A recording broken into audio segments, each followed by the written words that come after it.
70s, from the 60s that limited the options of Iran and made it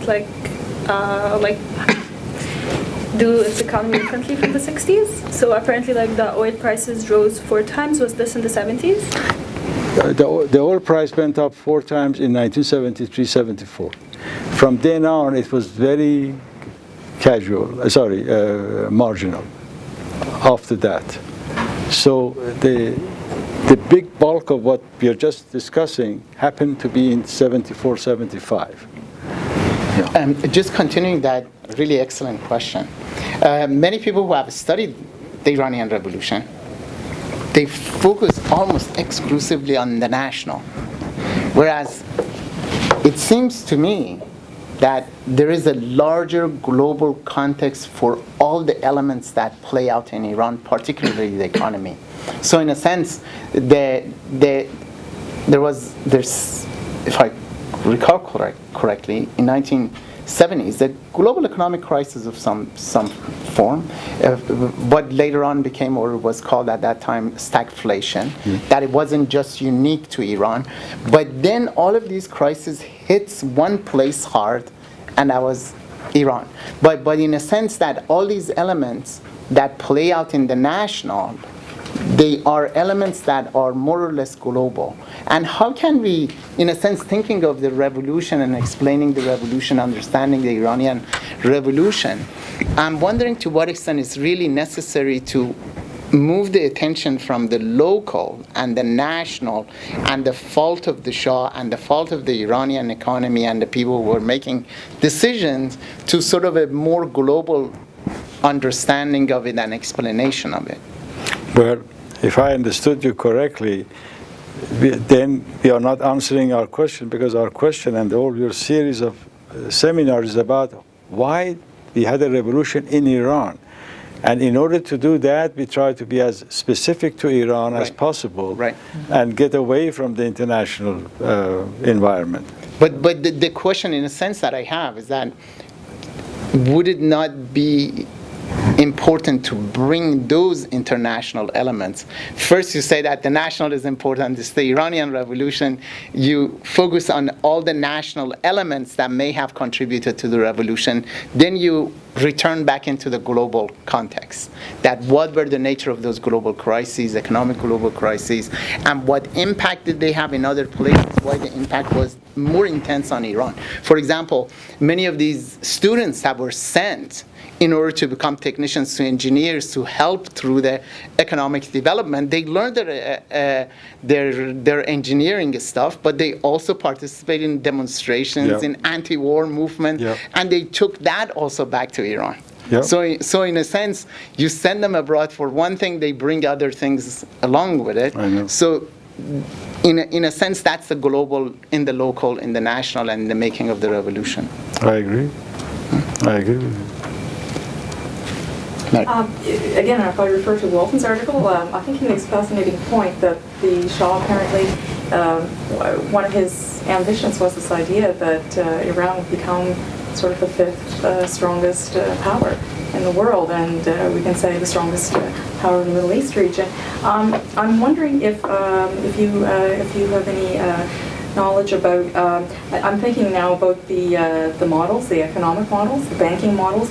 Certainly, common sense, we think, first of all, the government was looking to the United States for models, but I'm wondering, were there any other countries that, what they were doing elsewhere, for ideas, for policies, models? How important was that in policy planning?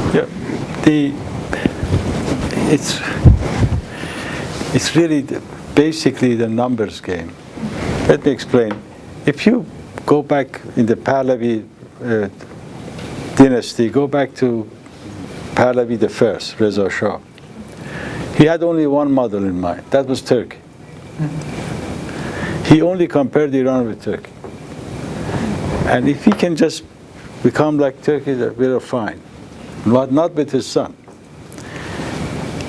He, as you mentioned, he wanted to become the Japan of the Middle East. He obviously wished for the best. Why not like Germany and become become one of the 5 countries of the West. Why I say it's a matter of numbers, I'll tell you in a minute. That you extrapolate, it's like the Chinese, and now they have about 15% of the world economy. It's 14.9, the latest report I read. America is at 18.9. You put Japan, China at growing at 8%, put America growing at 2%, and after I don't know how many years, China is going to be the first #1 country in the world, right? So it's a matter of numbers. And these are what the numbers give you. And that's why these numbers that we played around with in Iran fed into the political system and the expectations of the Shah about his own country. That, oh, sure, if we can grow at 25%, so why should we stop at Turkey? Why should we stop at Japan? We go and become like Germany. So because I want the best for the country. What's interesting, again, I read 2 days ago, you wouldn't believe it. The present president of Iran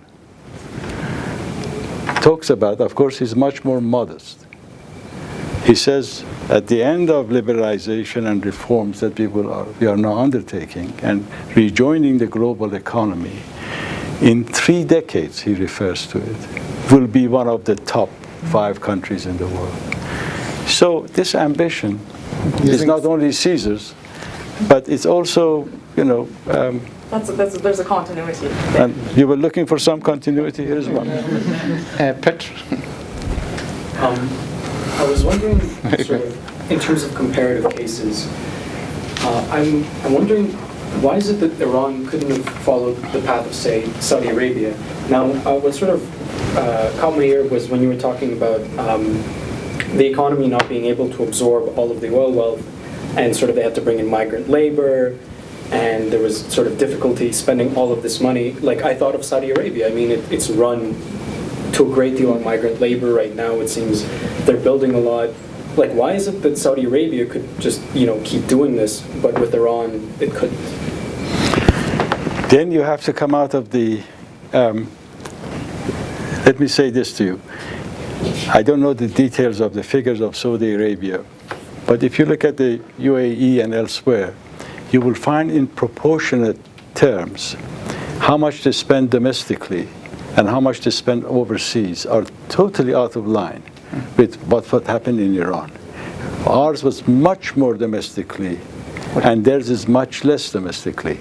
They're supporting revolutions all around. They're supporting a network of scholars.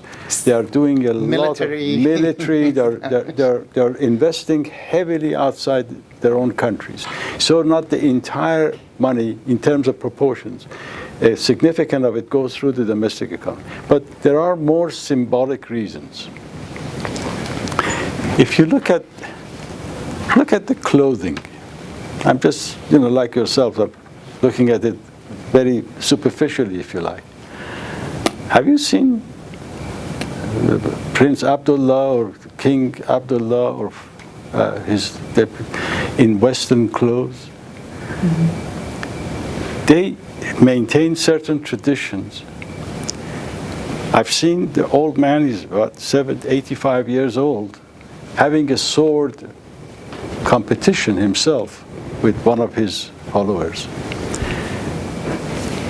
I was in Jordan many years ago on a visit when King Hussein was still alive.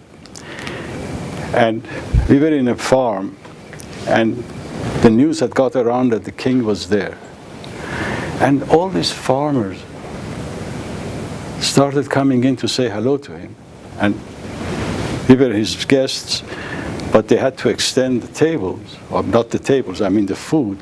And these farmers came in to greet King Hussein. They were embracing each other as equals, kissing around the tables. Now, I've never seen the Shah in those modes. Our tradition was quite different from the Saudi tradition, from the Arab tradition, of being able to internalize. You have many modern thoughts of policies but you keep the presentation. I was trying to avoid that word, and I couldn't have one anyway.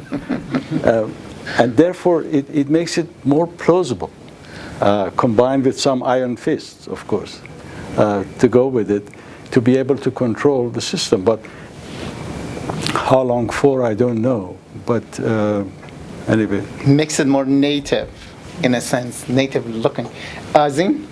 I just wanted to ask, in all of these materials that we're reading, there were no mention of the military expenses actually that were spent. Iran was supposed to be the gendarme corps, the chief of the rebel, Yeah. and a big power in there. Yeah. And war is a very big industry, considering the Iran-Iraq war, which happened after the revolution. Yeah. So was there any big spending on the military? Of course. expenses? Yeah. How much was it influencing the economy? A great deal. I think it also, if I'm not mistaken, one of the papers that I printed out There's an article on your reading list. It's called The Role of Military Expenditures in Pre-Revolutionary Iran's Economic Decline by Robert Looney.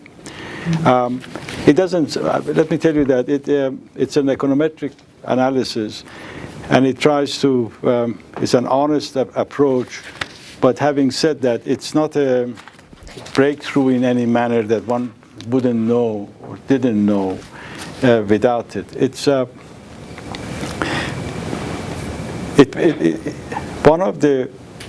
it was the extreme case, let me put it this way, of a type of investment which was almost totally dependent on foreign technology and foreign expertise.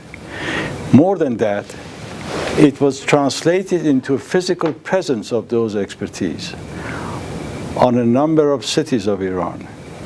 And if you think about it carefully, you find that some of the cities in Iran, like Shiraz, Isfahan, were far more violent during the revolution.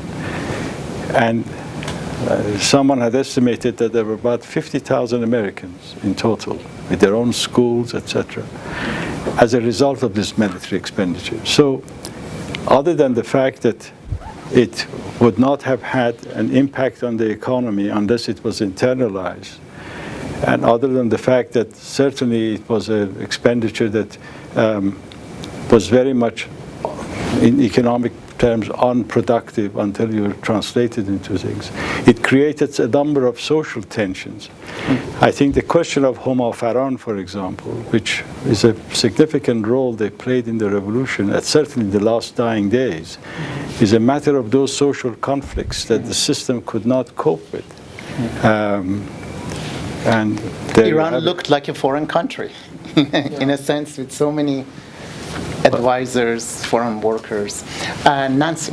I really think that your angle on expectations is really fantastic. I think it's really interesting. And that always takes me to what happens in Egypt, or even in any illiberal developing countries, whether oil-based economies or not, because the state tends to, promise grand promises and they can't really provide.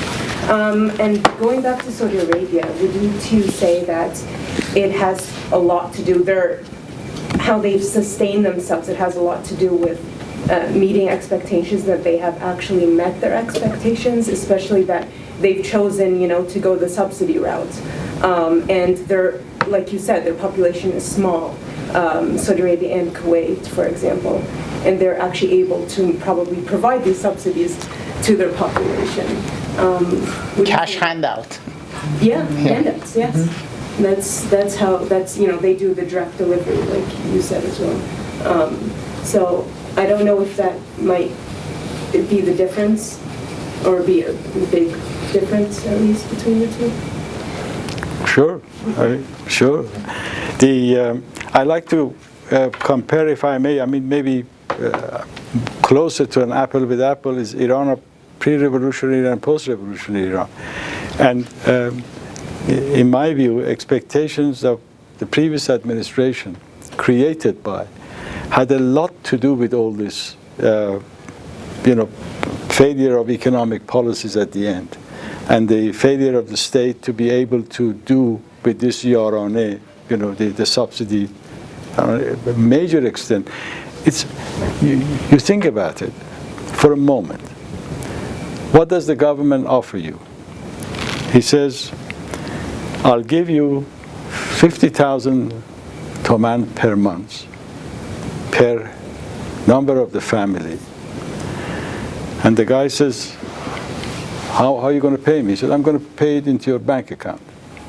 He said, but I don't have a bank account. So I'll open one for you. I don't think the Shah went that far, but they opened bank accounts for 7 million people who didn't have bank accounts.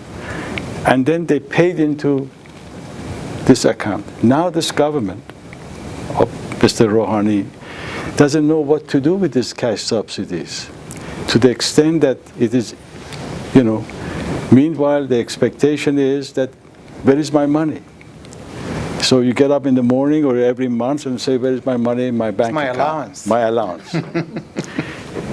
If you create that, you make a promise, well, then you ask yourself, would this lead maybe to a major upheaval or, if you like, crisis? I think from what you read in at least parliamentary debates, to the extent that I read them, there's a fair amount of dissatisfaction, which is explained, and certainly those who are in charge at the moment, they're trying to curtail it, bring down this inflation expectations.